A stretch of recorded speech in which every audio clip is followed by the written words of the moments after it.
Olá, crianças, bom dia, boa tarde, boa noite ou boa madrugada. Hoje a gente vai terminar de fazer a correção dos exercícios lá para a nossa AV, tá? Então vamos aqui, ó. A gente começou com a questão do ITA, né? Na nossa lista de exercícios. Então aqui, ó, qual das opções abaixo contém a sequência correta de ordenação de pressão de vapor saturante das seguintes substâncias: gás carbônico, bromo e mercúrio, na temperatura de 25 graus Celsius, que é CNTP, condições normais, temperatura e pressão. O que acontece? Tu tem que saber que o gás carbônico é uma substância que na temperatura ambiente ela se encontra no estado gasoso. O bromo ele se encontra no estado líquido, na 25 graus Celsius. E o mercúrio ele também é encontrado no estado líquido na temperatura ambiente. E aí, a gente tem aquela relação de pressão de vapor com temperatura de ebulição e volatilidade. Quando a gente tem uma pressão de vapor alta, então pressão máxima de vapor muito alta, quer dizer que aquela substância ela é muito volátil, ela vai facilmente sair do estado líquido para ir para o estado vapor. Isso quer dizer que a sua temperatura de ebulição ela é mais baixa. E aí o que a gente tem? Ó, a gente tem aqui a substância gasosa, se ela já se encontra no estado gasoso, a 25 graus Celsius, quer dizer que ela tem uma pressão de vapor, dentre as três aqui, mais alta. Então já posso eliminar a letra D e a letra E. Eu sei que o gás carbônico vai ter a pressão de vapor maior, né? Que tá decrescendo. Então a pressão de vapor do gás carbônico vai ser a maior.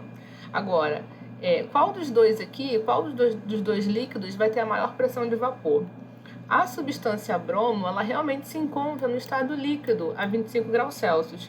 Só que é um líquido altamente volátil. Ele facilmente, é como se tivesse o álcool, sabe? Que facilmente a gente encontra no estado líquido, mas ele volatiza muito fácil.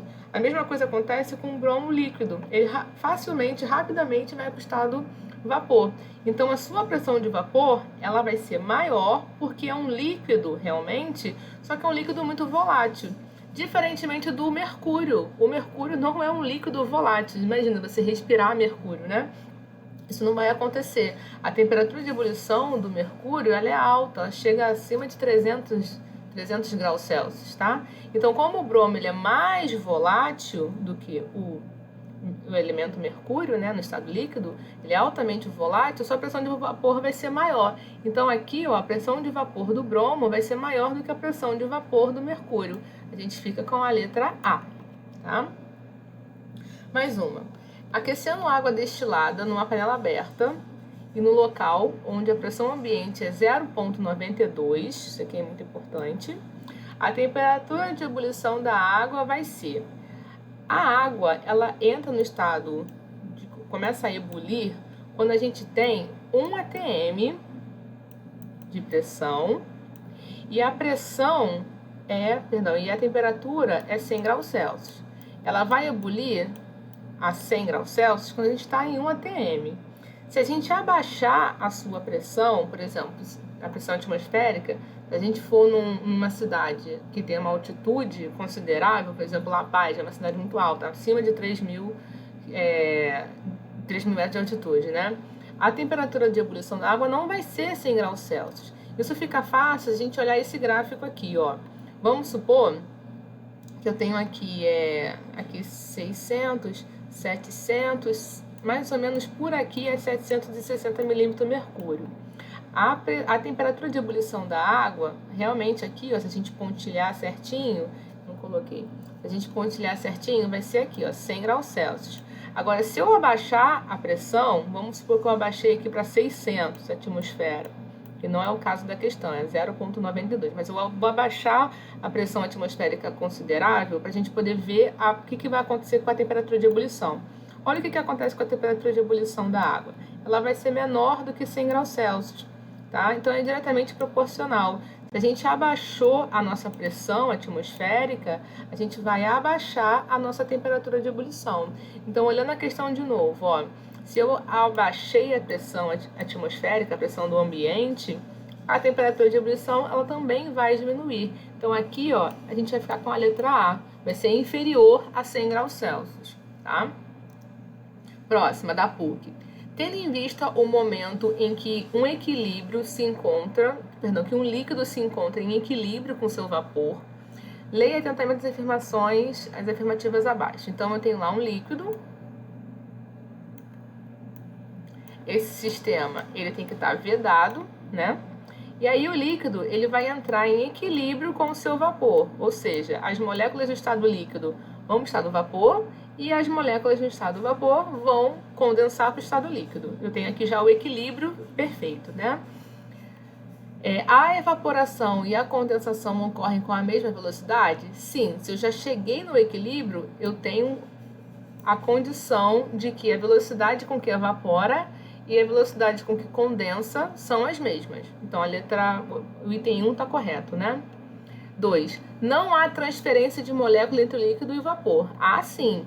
Não vai acontecer a transferência no momento inicial, assim que eu vedar aqui no sistema. Ainda não vai ter a transferência, né? Mas no momento que eu vedo aqui a transferência, eu vou ter a molécula saindo do líquido, indo para o vapor, e do vapor voltando. Então, eu tenho transferência sim. Item 2 está errado. Porque eu já tenho aqui um equilíbrio. No enunciado ele fala que já está em equilíbrio.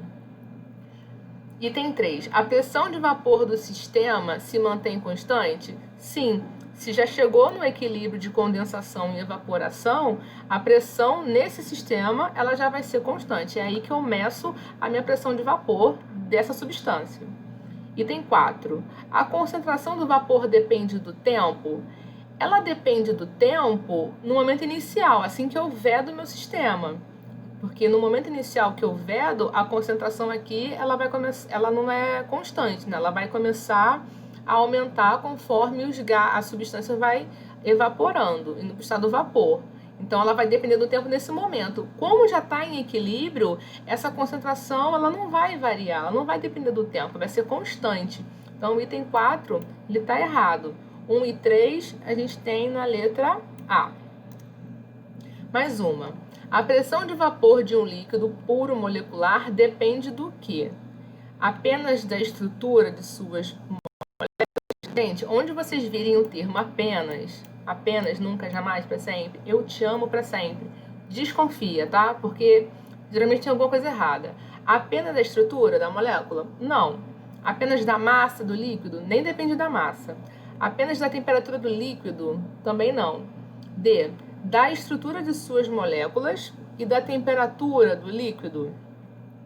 Da estrutura de suas moléculas e do volume. O volume não. Então aqui, letra D. Vai depender da estrutura das moléculas, porque uma molécula vai ter que interagir com a outra, então vai ter interação intermolecular. Se elas interagem muito bem, a pressão vai ser baixa. Agora, se a interação entre uma e outra for uma interação fraca, a pressão de vapor vai ser mais alta, porque ela facilmente vai se desgarrar, né, vamos dizer assim, dentre elas, e facilmente vai para o estado do vapor. E da temperatura do líquido, porque a temperatura do líquido vai me dizer qual é a agitação dessas moléculas. Se a temperatura é muito alta, elas estão muito agitadas e facilmente vão para o vapor. Agora, se a temperatura é baixa, a energia cinética é baixa, então elas vão pouco se movimentar e dificilmente, vai ser mais difícil ir para o estado do vapor. Então, depende da estrutura da molécula por conta da interação entre elas e da agitação que tem a ver com a temperatura do líquido, tá? Mais uma. Os pontos normais de ebulição da água, do etanol e do éter etílico são 100, 78 e 84 graus Celsius. Ponto normal é quando é 1 atm, tá? A 1 atm são essas as temperaturas de ebulição dessas três substâncias. Observe as curvas no gráfico de variação de pressão de vapor em função do tempo. Ele quer saber quem aqui é a curva do éter, quem é a curva do etanol e quem é a curva da água. Como é que a gente vai ver isso? Pega aqui uma pressão constante. Vamos supor que aqui eu peguei a pressão de... Nossa, mãe. Deixa eu apagar que eu tenho toque. Eu peguei a pressão de 1 atm para observar como é que vai se comportar as temperaturas de cada um deles. Deixa eu pegar o computador. Cadê? Então, vamos supor que aqui eu peguei a pressão de 1 atm. O que acontece? A curva 1, qual é a temperatura de ebulição desse líquido, dessa substância, a 1 atm? Essa temperatura X aqui. Do líquido 2, a 1 atm, é essa aqui. Repara que é maior a temperatura. E do líquido 3, repara que a 1 atm, a sua temperatura de ebulição, ela é maior, percebe? Então, o que eu tenho na curva 1? Bom, a substância que mais fácil vai ebulir. Então, a substância que mais fácil vai ebulir vai ser o quê? O éter. Então, a curva 1 é o éter. Não é etanol, não é água, não é água. É o éter etílico, porque ele diz aqui, ó, água, etanol e o éter. O éter é 38. A segunda substância é que vai ter a temperatura intermediária, que no caso aqui, 78 graus Celsius, que é de quem? Do etanol. Então, a segunda substância, etanol. Já sei que é a letra A, né? E a terceira curva é da substância que tem o maior ponto de ebulição. Terceira aqui, ó, que é da água. Então, aqui tem uma temperatura de ebulição da substância 3, que no caso é a água.